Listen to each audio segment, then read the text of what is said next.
ये जो डिवोटी है इन्होंने संदेश सुना जिसपे अपने हेल्थ का ध्यान रखने, मालिश करने, ये सारी चीज़ें जो भी रही होगी बोली गई होगी और उसके बाद इन्हें अपना कुछ अनुभव याद आया जो इन्होंने शेयर किया है। और ये एक थोड़ा यूनिक सा एक्सपीरियंस है। मतलब ऐसा एक्सपीरियंस पहले मैंने नरेट नहीं किया, नॉर्मल अनुभव है, मतलब डेली लाइफ से जुड़ा हुआ, पर है बहुत सुंदर, सीखने की भी बात है इसमें।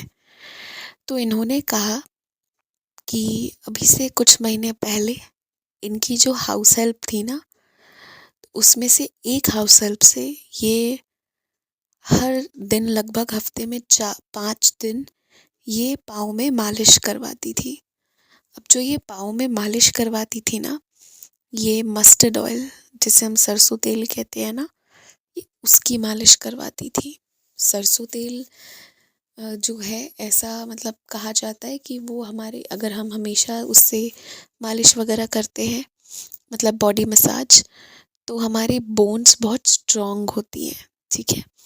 और ये करने से कोई भी व्यक्ति जो है ना, फिर वो व्यक्ति बीमार नहीं पड़ेगा और उससे ना थकान भी बहुत दूर हो जाती है। तो इन्होंने कहा कि वो मुझसे 50-50 रुपए लेती थी, 15-20 मिनट वो मुझे मालिश कर दिया करती थी और मुझे नहीं पता था क्यों, पर मैंने ये चीज़ करनी शुरू कराई और लगभग 3-4 महीने उसने मेरी रोज़ मालिश की। अब रोज़ पाँव में, हाथ पे तेल लग रहा है, मालिश हो रही है, तो धीरे धीरे शरीर की कैपेसिटी बढ़ती है, अंदर से शरीर मजबूत होने लगता है। ये चीज़ होने लगी। इन्होंने कहा कि देखिए बाबा की कैसी लीला है, साईं की लीला कैसी है। कि कुछ महीने बाद इनकी वो जो हेल्पर है उन्होंने काम छोड़ दिया और इन्होंने बताया कि इनका वेट बहुत ज़्यादा है, बहुत ही ज़्यादा। तो इन्होंने ना उसके बाद डिसाइड किया कि ये जिम ज्वाइन करेंगी और ये जो डिवोटी हैं ये जिम ज्वाइन इन्होंने किया भी। अब जो लोग जिम जाते होंगे वो जानते हैं कि बहुत हेवी एक्सरसाइजेस कराई जाती हैं और इनका वजन जितना है उसमें तो बहुत ही हेवी एक्सरसाइज करने पर मतलब धीरे ही धीरे शुरुआत होएगी, पर क्योंकि इन्होंने ना कभी एक्सरसाइज किया ही नहीं था और खूब वजन था, तो अब एकदम से एक्सरसाइज कराएंगे तो हालत तो खराब होएगी ही। इन्होंने कहा कि मैंने जिम तो ज्वाइन किया पर मेरे ट्रेनर ने बहुत हेवी एक्सरसाइज कराना शुरू किया और इन्होंने कहा कि वो जो मैंने पुराने तेल वगैरह लगाई थी और उसके बाद से जो इनकी रोज़ सरसों तेल लगाने की आदत थी, इन्होंने कहा ये जिम जाने के बाद जनरली लोग 1-2 दिन जाते हैं ना, फिर बहुत बॉडी पेन होता है, पर इन्होंने कहा कि इन्होंने इतना सरसों तेल लगाया, बाबा की कृपा से बाबा ने ये आदत डाल दी थी। तो इन्होंने कहा कि इन्होंने सुबह शाम इतनी मालिश की, अपने से खुद से बस तेल लगा के छोड़ा कि इन्होंने कहा मुझे कोई बॉडी पेन नहीं हुआ। मतलब हुआ पेन बट वो बहुत बेरेबल था, बेर मिनिमम था और इनका जिम भी एब्सेंट नहीं हुआ और मतलब बाबा की इतनी कृपा रही कि और लोग जिनको टाइम लगता है चीज़ों को अडेप्ट करने में, इन्होंने कहा कि बाबा की इतनी कृपा मेरे ऊपर हुई कि मुझे टाइम नहीं लगा, मैं तुरंत अडेप्ट हो गई और इनका प्रोग्रेस रिपोर्ट भी बहुत अच्छा आया। तो ये चीज़ इन्होंने शेयर की। इन्होंने कहा कि ये सिर्फ बाबा की कृपा थी कि उन्होंने ना ये आदत डलवाई। अब देखिए बात बहुत छोटी सी है कि बाबा ने मालिश करने की आदत लगवाई, लेकिन सरसों तेल का ये होता है ना कि वो आपके बॉडी पेन को ना एकदम दूर कर देता है। ये उसकी क्वालिटी होती है हमारे यहाँ पे, इसीलिए उस बहुत वैल्यू दिया जाता है सरसों तेल को।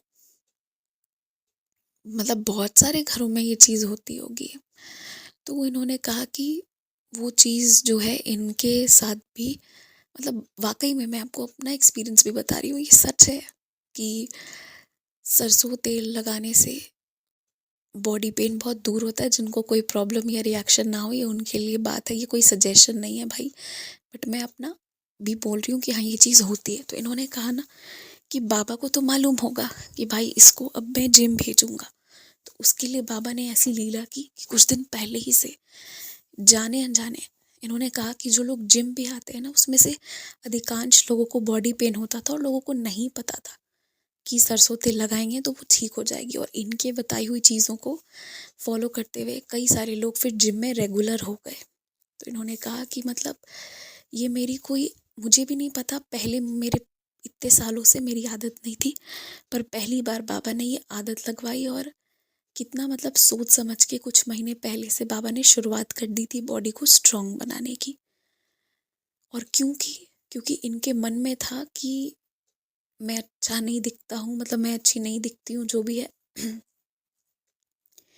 इन सभी के मन में वो चीज़ थी रेदर। तो इसीलिए बाबा ना मन की बात जान गए, और इसीलिए बाबा का था कि नहीं, तुम अपने मन अनुसार बनो। तो इसकी तैयारी बाबा ने पहले से शुरू कराई। और इन्होंने कहा कि इनके बाद जो न्यू जॉइनीज आए ना, उनको सेम प्रॉब्लम हो रही थी, बहुत बॉडी पेन रह रहा था। तो पहले दिन आके वो दूसरे दिन तीसरे दिन नहीं आ पा रहे थे।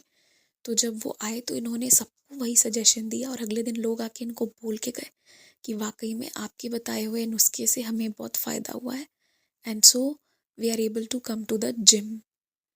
तो ये एक बहुत, ये फिटनेस से जुड़ी हुई बात है। तो वो यही है कि अगर आप बाबा से कुछ भी मांगोगे ना, तो बाबा उसका अरेंजमेंट अपने आप से कराते हैं।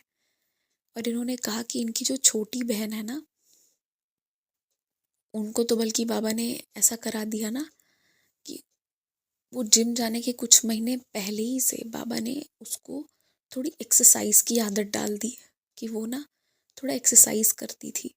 तो इससे क्या हुआ कि जब वो जिम गई तो उस पे तो बिल्कुल भी उतना भार नहीं पड़ा। तो बाबा ने दोनों बच्चियों के लिए अपने अपने हिसाब से प्लानिंग कर दी, जिससे कि दोनों ही सेट हो जाए और दोनों अपने हेल्थ को एकदम अच्छा कर ले। तो अगर आप 2 कदम बढ़ाएंगे ना अपने स्वास्थ्य को अच्छा करने के लिए, तो बाबा आगे के 100 कदम प्लान कर देंगे कि एकदम अच्छे से हो। क्योंकि हमारी शरीर का हिफाजत करना, हमारे हेल्थ का हिफाजत करना हमारा कर्तव्य है, बहुत इम्पोर्टेंट है ये। तो ये इन्होंने शेयर किया कि कैसे बाबा ने पहले से सोच के रखा हो कि अरे कल को इसको जिम जाना होगा, तो इसके लिए बाबा ने पहले ही से पूरा प्लान, पूरा सब तैयार कर दिया था, शरीर को तैयार कर दिया। और ये बहुत आश्चर्य में डालने वाली, सोचने वाली बात है कि मतलब बाबा कितना हर एक चीज़ का ध्यान रखते हैं। तो ये एक छोटा सा प्यारा सा एक्सपीरियंस था, मुझे बहुत क्यूट सा एक्सपीरियंस लगा, डे टू डे लाइफ से जुड़ा हुआ, तो इसलिए मैंने शेयर कर दिया। इसी के साथ जय साई राम। अगर आप अनुभव शेयर करना चाहते हैं तो आपको डिटेल्स मिल जाएंगे डिस्क्रिप्शन में या स्क्रीन पर, आप ज़रूर शेयर करें। जय साई राम।